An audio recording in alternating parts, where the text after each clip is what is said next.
Hello, everybody, and thank you for joining me.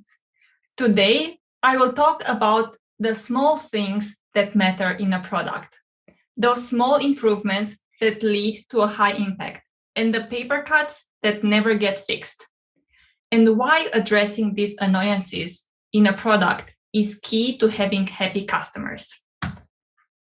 I want to start with a story. I live in Seattle, and like most people in this city, I love hiking and I love spending time in the mountains. Many of my weekends, I'll be backpacking in the mountains, and one of my favorite trips in the last few years is in a place called Goat Rocks Wilderness Area. We arrived at the trailhead on a sunny it was a Saturday morning, and everything was perfect. We started hiking through the forest, and the higher we would get, the better the views. And the better the views, the more the mosquitoes. And let me tell you, those mosquitoes were aggressive. It was so bad that in the evening, we had to stay inside the tent until past sunset when the mosquitoes were gone. These tiny little insects were so annoying that to this day, when somebody asks me about this trip, the thing I will say is, it was beautiful, but so many mosquitoes. My name is Simina, and today I want to teach you how to find those mosquitoes in your product, the annoying things that are there, and get rid of them. So a little bit about me. I run the special projects team at GitHub, and we are a combined engineering, PM, and design team. And our goal is to work on projects that fill in the gaps in the user experience, that remove customer friction, and so-called paper cuts.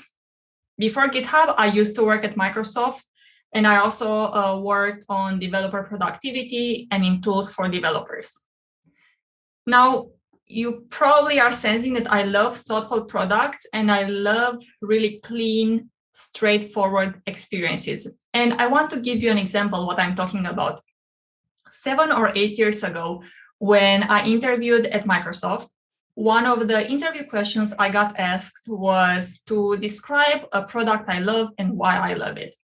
And at that time, I was pretty new in the US, and that morning I took a cab to the interview.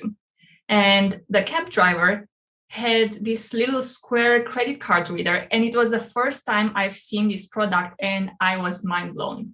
So this square credit card reader left a really strong impression on me. So that's a product I gave as an example in the interview. So why I'm bringing this up? As product managers, engineers, and designers, and builders of all things, I believe that these are the type of products we want and need to build. Useful products that delight our users. We all know building a good product is hard, and today I will not talk about how to do that. There are lots of great books and articles and videos and talks about how to do that. What I will talk about today is something many of us are forgetting and many businesses forget. We have to find, prioritize, and ship small improvements all the time. And these small things will have a high impact on your customer and on your business. Let me give you an example from GitHub. On GitHub, users often edit Markdown files in the file editor in the browser. And a while back, attaching a file like an image or a movie would require a really hacky workaround. And at GitHub, we used to do this every day, and we actually got used to this workaround until one day when we said, no more. So we wanted to enable a proper drag and drop experience like any user would expect. This was a super small feature, and it took an engineer less than a few days to build.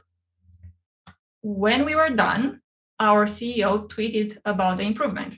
And it might sound slightly unusual for a CEO to announce such small improvements, but wow, did this small thing have a high impact. The engagement rate on this tweet on social media was 5%. Small side note.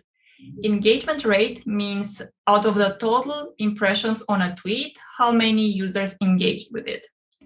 Generally on Twitter, a 0.5% engagement rate is good, while everything higher than 1% is considered great.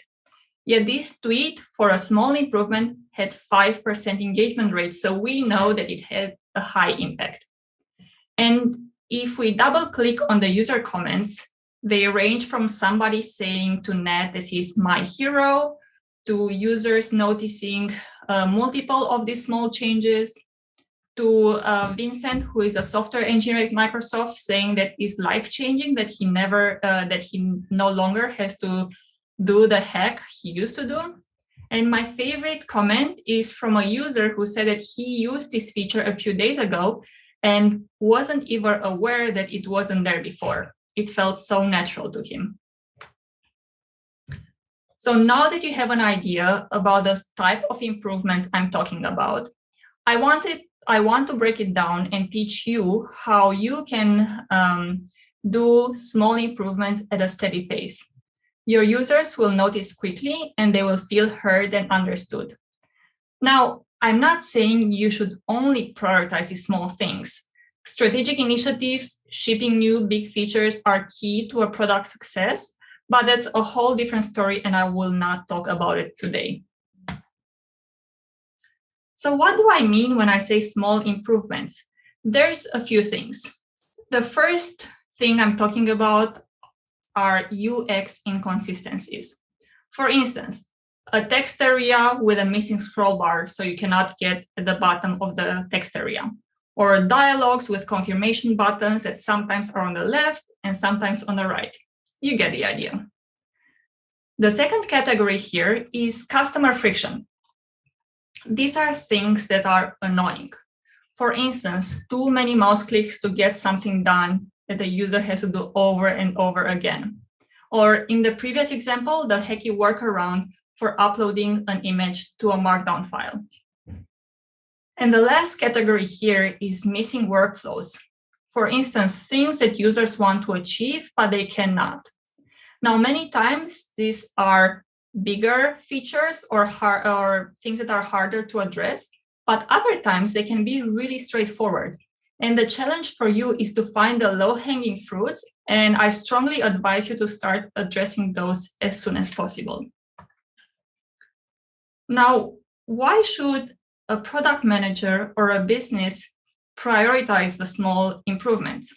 It's true, their impact is really hard to quantify in numbers, but the return on investment is there. And for a small improvement, you will get a really high ROI. Why do I say that? Firstly, it's the super fans, the users who not only like your product, but love it. They are your number one supporters and the ones who will recommend the product to their friends, coworkers, and to the world. Then happy users are more likely to drive your business metrics up. They will use the product more often. This means they will drive the number of daily active users or monthly active users up. They are more likely to adopt new features, and ultimately, they will be the ones who are very likely to pay for your product.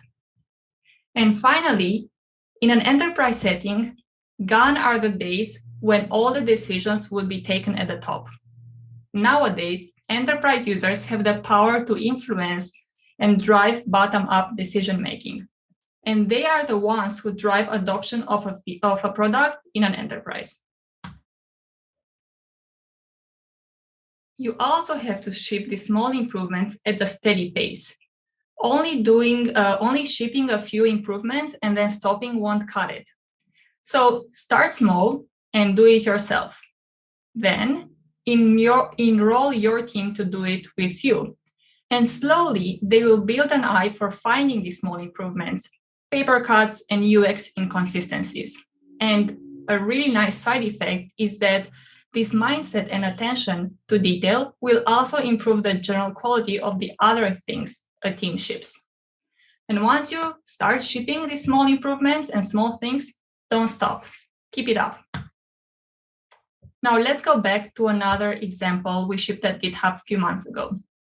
This is a screenshot from the GitHub support community where users asked for the ability to instantly copy the contents of code blocks. So for context, on GitHub, users can write comments on issues and they can include code blocks, and then other users might want to be able to copy the code in a code block.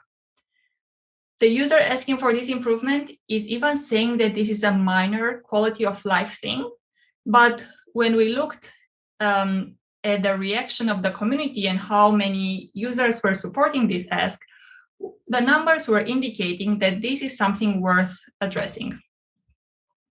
This was another feature that it took more time to test than to build it. It was really fast to build and the users were really happy. This is another tweet by our CEO with a small GIF that we insert in the tweet so users can see what is it about, and the engagement was great as well.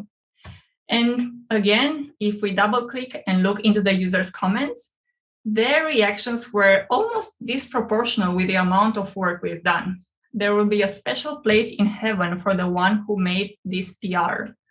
Or why does this tweet does not have like 1 million likes? Or you just doubled world productivity. And the nice thing was that a few weeks after we started intentionally prioritizing and shipping these small improvements, the so-called Papercuts, users noticed a trend and a steady pace. And one of the users on Twitter even asked, what is the key to getting through this backlog of the little things?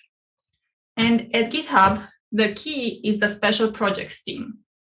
Some long-time GitHub users refer to us as Papercuts V2, the successor of the original Team Papercuts, which was an initiative at GitHub a few years ago. So for those of you who don't know, the term Papercuts refers to death by 1,000 paper cuts, which is an execution method used a very long time ago. I won't go into the details, but in product or in software, you can translate the term paper cuts to issues, customer friction, and annoyances in a product that kill all the joy and which over time can kill a product. At GitHub, the special projects team is a dedicated team, and we work together with other teams to address these paper cuts. However, our principles can apply to any team or any person choosing to prioritize small improvements and address customer friction. Firstly, whatever we do needs to have a high impact to our users. We use customer support, Twitter, user forums, and our own observations for input, and we look for improvements that customers will love. Also, we only address small and straightforward fixes. So don't fall into the pitfall of addressing large features, because ultimately it will stop you from steadily improving things. We will also have to find the smallest increment that solves a specific pain point, the so-called iterative correctness. And we are open to improving it in the future. So don't chase perfection. And finally, something really interesting is that some things will not ship, and this is by design. Sometimes we start working on an improvement that looks easy, only to realize a few days later that it's so much work, or that the impact is way smaller than we expected. We celebrate these small features as a team. We call them burned feature, and they are proof that we focus on small fixes with high impact. We fail fast and move on. Now, what's the best way for you to start a similar initiative on your team? There are a few ways you can do it, and you can choose one or combine a few of them. You can, for instance, make it a weekly team effort. For instance, every Thursday, you allocate a few hours for the team to get together, prioritize a few fixes, and work together between engineers, product, and design to ship them. Another option is that every few sprints, you have a sprint dedicated to these small improvements. This will require a bit more pre-planning, but it's a really good morale booster for the team because shipping these small things at a high pace feels really good. It's super rewarding. Another option is to rotate a team member, and this is the case if you cannot set time aside for addressing paper cuts. In this case, you can have a team member that tackles these improvements and then takes turn with other team members and so on. And finally, what's happened for my team is that we started a dedicated team who can tackle these paper cuts across the whole product in areas that are unowned, in areas that are at the seam between two organizations. And we partner super close with the other teams in engineering, product, and design to ensure that what we do is not only in line with their roadmap, but also supports their long-term vision. So I hope that by now you are convinced that shipping small things often is worth it. And the good news for you is that you can get started with this today. I'll leave you with an exercise.